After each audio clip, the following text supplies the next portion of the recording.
नमस्कार मित्रांनो, आपण राजकीय आणि आर्थिक घडामोडी बघणार आहोत 1 डिसेंबर 2024 ते 28 फेब्रुवारी 2025 पर्यंतच्या. ठीक आहे, तर चला सुरुवात करूया. पहिली चालू घडामोडी आपली पश्चिम विभाग परिषदेची बैठक झालेली मित्रांनो. पुण्यामध्ये पहिल्यांदाच ही बैठक झालेली आहे. महाराष्ट्रात 8व्यांदा झालेली आहे. ही 27वी बैठक आहे. अध्यक्ष अमित शहा होते. समावेश आता या पश्चिम विभाग परिषदेमध्ये समावेश गुजरात, गोवा, महाराष्ट्र, दादर नगर हवेली व दीव दमण यांचा समावेश होतो. तर महाराष्ट्रात ही 8व्यांदा आहे. आंतरराज्यीय परिषद सचिवालयाद्वारे या परिषदेचे आयोजन केले गेले मित्रांनो. ज्ञानेश कुमार हे 26वे मुख्य निवडणूक आयुक्त म्हणून यांची निवड झालेली आहे मित्रांनो. 27 फेब्रुवारी 2025 रोजी यांची नियुक्ती झालेली आहे आणि त्यांनी राजीव कुमार यांची जागा घेतलेली आहे. नवीन कायद्याअंतर्गत नियुक्ती झालेली आहे.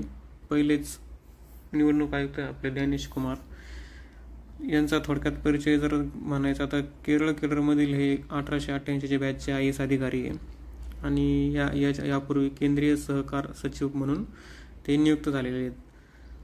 पंतप्रधान, कॅबिनेट मंत्री आणि लोकसभेतील विरोधी पक्ष नेता यांची समावेश असलेली निवड समिती या पॅनलमधून निवडणूक आयुक्ताची निवडणूक करत असते.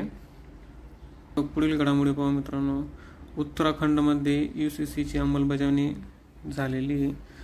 स्वातंत्र्यानंतर समान नागरी संहितेची अंमलबजावणी करणारे उत्तराखंड हे देशातील पहिले राज्य आहे मित्रांनो. रंजना प्रकाश देसाई यांच्या अध्यक्षतेखालील तज्ज्ञ समितीने गोवा हे याच्या आधी एकमेव राज्य आहे UCC अंमलबजावणी करणारे. घटनेमधील कलम 44 मध्ये समान नागरी संहितेची तरतूद आहे. समान नागरी संहिता लागू असणारे गोवा हे भारतातील पहिलेच राज्य आहे. एक देश एक निवडणूक विधेयकाला मित्रांनो मंजुरी मिळाली. रामनाथ कोविंद यांच्या अध्यक्षतेखालील समिती होती. तर 129वे घटनादुरुस्ती विधेयक 2024ला मंजुरी मिळाली.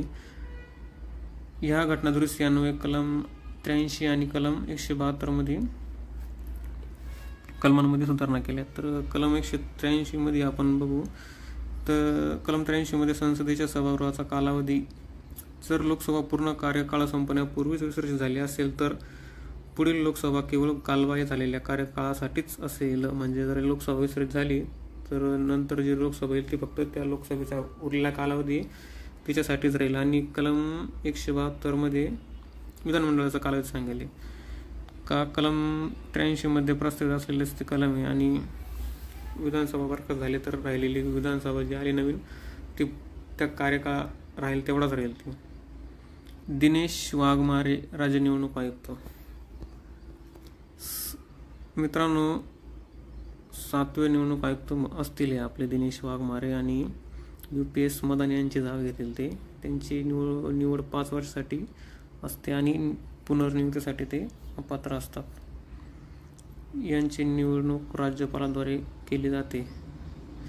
26 एप्रिल 1994 रोजी महाराष्ट्र राज्य निवडणूक आयोगाची स्थापना झाली होती मित्रांनो. ठीक आहे.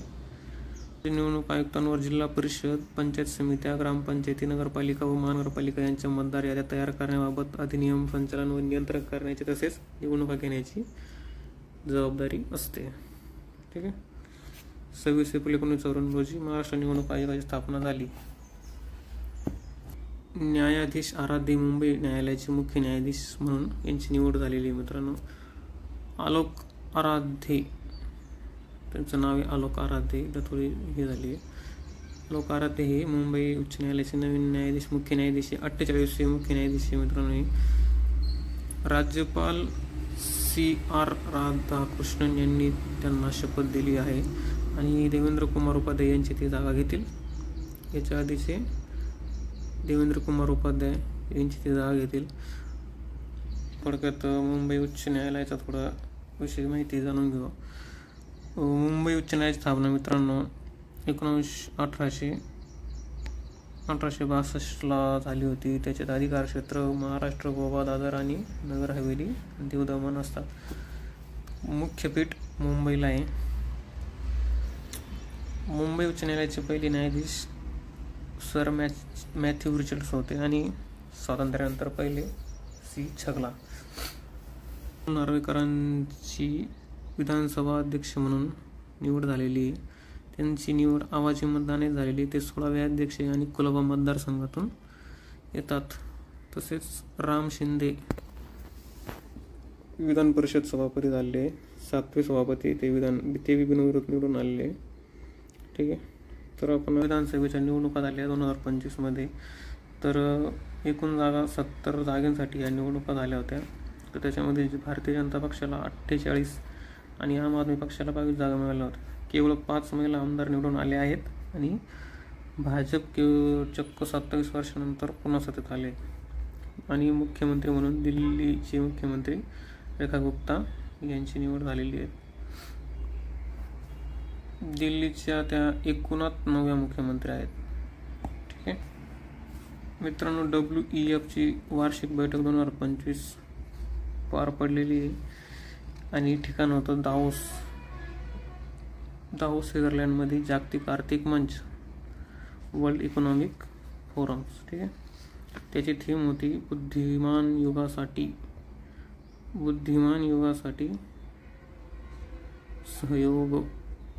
युगासाठी सहयोग. ठीक आहे. इंडियाचे नेतृत्व अश्विनी वैष्णव यांनी केले होते.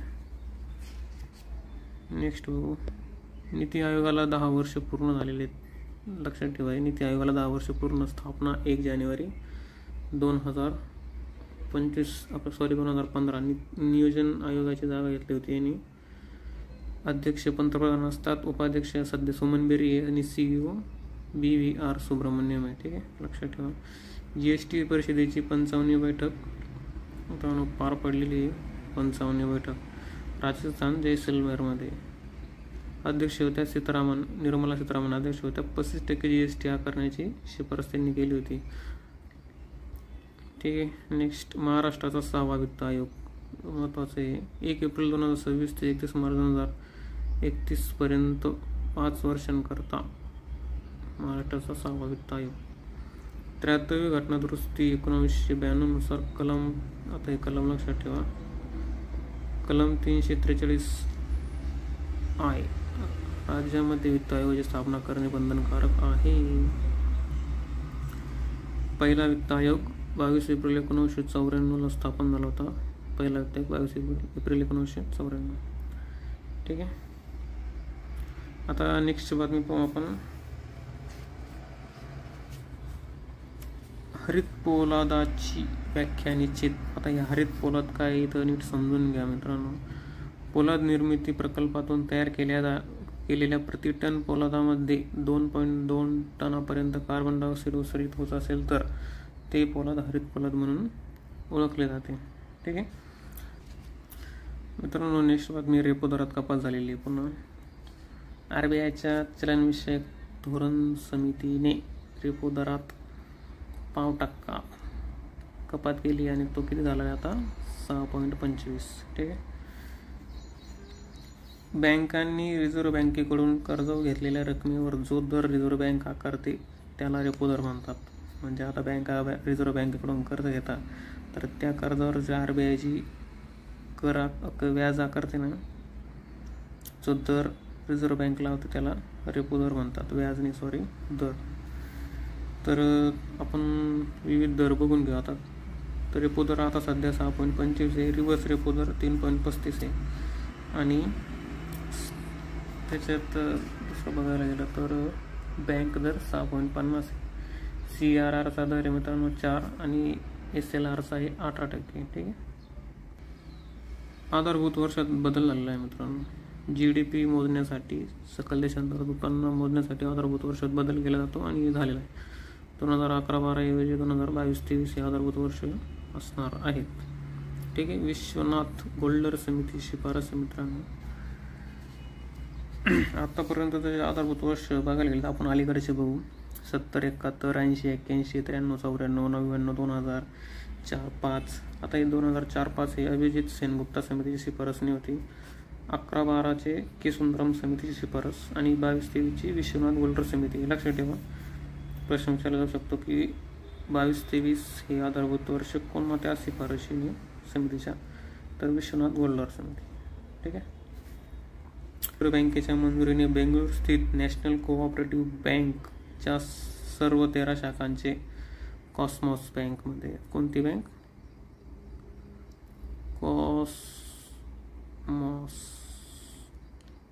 कॉस्मॉस बँकेत विलीनीकरण झालेली आहेत 6 जानेवारी 2025 पासून. नेक्स्ट बघू आपण. आता एक ग्रीन GDPचं मध्ये एक आलं होतं. तर वन परिसंस्थेला ग्रीन GDPशी जोडणारे छत्तीसगड हे भारतातील पहिले राज्य आहे. काय? वन परिसंस्थेला ग्रीन GDPशी जोडणारे छत्तीसगड हे पहिले राज्य ठरलेले आहे मित्रांनो. नेक्स्ट बघू. भारताला सर्वाधिक रेमिट्स प्राप्त, म्हणजे जगामध्ये भारताला सगळ्यात जास्त रेमिट्स प्राप्त आहे किती? 229.1 अब्ज. तर एवढा भारताचा, त्याच्यात वाटा 14.3 आहे. 2 नंबर मेक्सिको आणि चीनला आहे. ठीक आहे. तर भारत रेमिट्सच्या बाबतीत 1 नंबर 129.1 अब्ज डॉलर्स रेमिट प्राप्त होते भारताला. नेक्स्ट बघू आपण. सॉफ्टवेअर निर्यातीत बंगळुरू देशात अव्वल आहे. सॉफ्टवेअर निर्यातीत बंगळुरू देशात अव्वल. ठीक आहे. ठीक आहे मित्रांनो. तर आपण पाहत होतो 1 डिसेंबर ते 28 फेब्रुवारी 2025च्या राजकीय आणि आर्थिक घडामोडी. तर नेक्स्ट चालू घडामोडी आपण नक्की लगेच घेऊन येऊ. तोपर्यंत जय हिंद, वंदे मातरम. धन्यवाद.